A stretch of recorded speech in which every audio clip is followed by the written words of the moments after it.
is it actually recording? What are we calling this show series?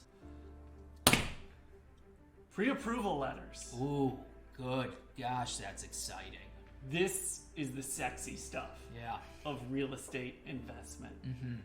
For some of you more advanced folks out there, this will be a boring topic and skip this video and go on to some other stuff. Still like it. Obviously, you're still going to like still and subscribe. Like it and subscribe. Yeah. Obviously. But for others who maybe you're a first-time home buyer, you've never bought a house, you don't even know what a pre-approval letter is or why you need to get one.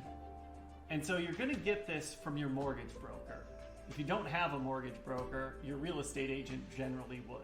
Yeah, or we'll refer you one because we have a fantastic one. Best one in the game. Yeah. You're going to provide some income history, some tax returns, some assets, liabilities. They're going to look at your financial health as an individual or couple if you're married and determine what they believe is the max amount you can get approved for a mortgage to purchase. Yeah.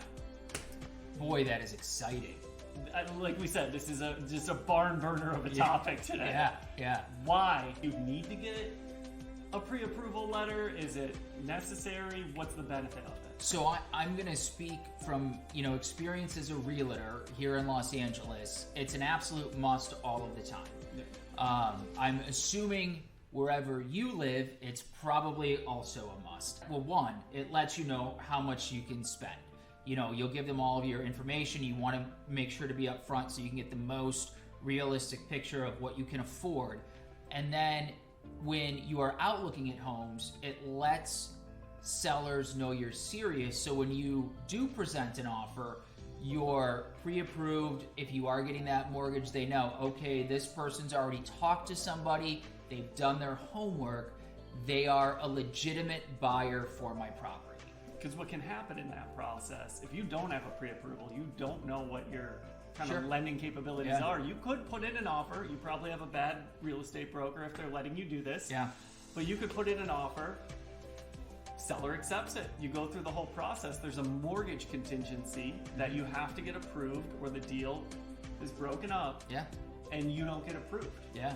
And that's what these sellers are trying to avoid. And by having that pre-approval letter, they know, okay, this person is serious and they can get approved for the lending for the value of this home. You don't always actually get approved.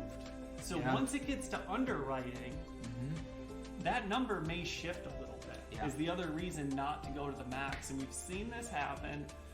The mortgage broker gets you a pre-approval letter. You're in that range.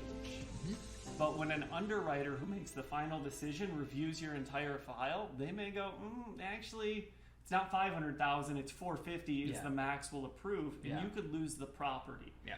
And so understanding that just because it's a pre-approval, it's not a guarantee. You're not for sure going to get lending up to that dollar amount. And always just shop a little below your means, and then you have some cushion in there just in case. I know Chris said $500,000. I'm not sure where he's shopping for a home in Los Angeles, but nowhere. I want to find out. But say you find something around the $1 million range, you're likely still going to be up against other offers. And so if you're approved to 1.2, but you're looking at $1 million, it gives you a little bit more confidence going in and being able to make an offer that looks really attractive, especially if you're competing against cash offers. So if you go up a little bit, likely the house should still appraise out if it's not too far over the ask, or you want to, and every situation is different, do your due diligence with it, but it's a must have in most markets. It should have in all markets. And I think that's probably all we need to talk about it because it's kind of boring. So subscribe and like, because come back, we'll have more fun topics. But if you're still curious about it, or if you have a mortgage broker request, let us know. We can send over ours. She is absolutely fantastic. I guess that's it. Pre-approvals. All right.